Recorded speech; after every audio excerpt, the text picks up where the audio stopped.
2 दिवसांपूर्वी झालेल्या वादविवादाच्या कारणावरून घरासमोर उभ्या केलेल्या 2 दुचाकी बऱ्हाणपुरे कुटुंबातील सर्वजण झोपेत असताना पेटवून देण्यात आल्या। ही घटना उत्तर सदर बाजार परिसरातील सतनाम चौक भागात शुक्रवारी मध्यरात्री घडली। या प्रकरणी सदर बाजार पोलीस ठाण्यात 3 जणांविरुद्ध गुन्हा दाखल करण्यात आलाय। विके नागेश बंडल्लू, सिद्धप्पा कट्टीमनी आणि परमेश्वर शंकर मांजरेकर अशी संशयितांची नावे आहेत। त्यांनी 4 जुलै रोजी झालेल्या वादविवादातून राजेश लक्ष्मण बऱ्हाणपुरे वय 30 राहणार उत्तर सदर बाजार सतनाम चौक यांच्या घरासमोर उभी केलेली Activa motorcycle MH13 CY 2983, Honda Splendor I smart 110, motorcycle MH13 CL 6547 या 2 मोटरसायकलीस कशाने तरी आग लावून पेटवून दिल्या। त्यात मोटरसायकलींचे नुकसान झाल्याची फिर्याद राजेश बऱ्हाणपुरे यांनी सदर बाजार पोलिसांकडे दाखल केली। त्यानुसार विके बंडल्लू आणि अन्य 2 जणांविरुद्ध भारतीय न्याय संहिता 324(2)(6) 326F प्रमाणे गुन्हा दाखल झालाय। पोलीस नाईक माडे या गुन्ह्याचा अधिक तपास करत आहेत।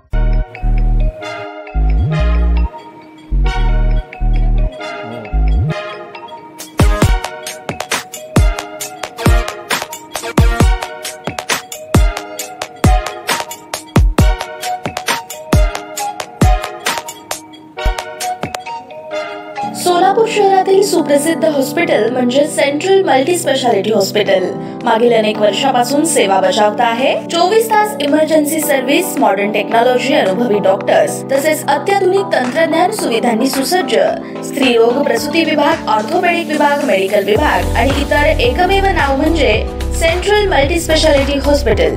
पत्ता गणेशपेठ शॉपिंग सेंटर, मंगळवार बाजार, सोलापूर। ताज्या बातम्या पाहण्यासाठी प्राईम महाराष्ट्र न्यूज चॅनलला सबस्क्राईब करा।